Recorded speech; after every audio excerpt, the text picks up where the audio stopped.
আসসালামু আলাইকুম। কি একটা আবার সরকার আইন কইরা দিল, ঠিক আছে? বড় বউর বলে অনুমতি লাগবো না বিয়া করলে, এটা বলে হাইকোর্ট আইন কইরা দিছে। এখন বর্তমানে মাইয়া লোকেরা খুশি সরষের তেল দিব খালি চোয়ে, সরষের তেল দিয়া খালি কানবো, ঠিক আছে?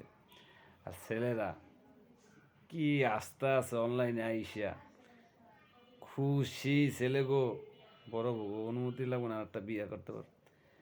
ভাই এই আজ জানে না দুইটা বিয়া করলে যে আর সম্পদ থাকার লাগে, যে চালাইতে পারবো সে দুইটা বিয়া করবো, যায় যে নিয়ম আছে। হাইকোর্ট মিকোর্ট এগুলো হবে না, ঠিক আছে? হাদিসের কথা, যে খাওয়াইতে পারবো সে দুইটা করতে পারবো। আর যারা খাওয়াইতে পারবো না, এগো দুইটা মোহে মানায় না, ঠিক আছে? ভালো লাগলে ভিডিওটা কমেন্ট করবেন, ঠিক আছে? আর অনেক ছেলেরা এগুলো অ্যালাউ করবো না। যারা ভালো ছেলেরা একটা দৈরিয়ে থাকবো, ঠিক আছে? কারণ হাইকোর্ট যে আইন করছে, এই হাইকোর্টের কথা শুনতে হইব। হাই রে কি খুশি ছেলে গো। আর বড় বড় যারা যারা বড় বউ, এরা সরষে তেল দেখান কি আইন করলো, হাই হাই রে কবে তুই আমার জায়গা আরটা করেনি। তা ভাইরা কেউ ঘাবড়ায়েন না, বোনরা কেউ ঘাবড়ায়েন না।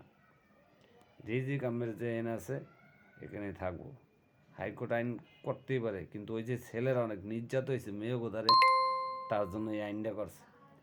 ছেলেরা অনেক নির্যাতন হয়েছে মেয়ে গোদারে, একটু লেখা তোর ভাত কাম না, একটু লেখা তোর ভাত কাম না, তোর তালাক দিয়ে দিন, এগুলো করেন অনেক মেয়েরা। তার জন্য হাইকোর্টে এই আইনটা করছে। আপনাকেও মানুষ কী করবো, একটু নমুনা দেখাইতেছে। তা ভিডিওটা ভালো লাগলে শেয়ার করবেন, সাপোর্ট করবেন। ভালো থাকবেন। আসসালামু আলাইকুম।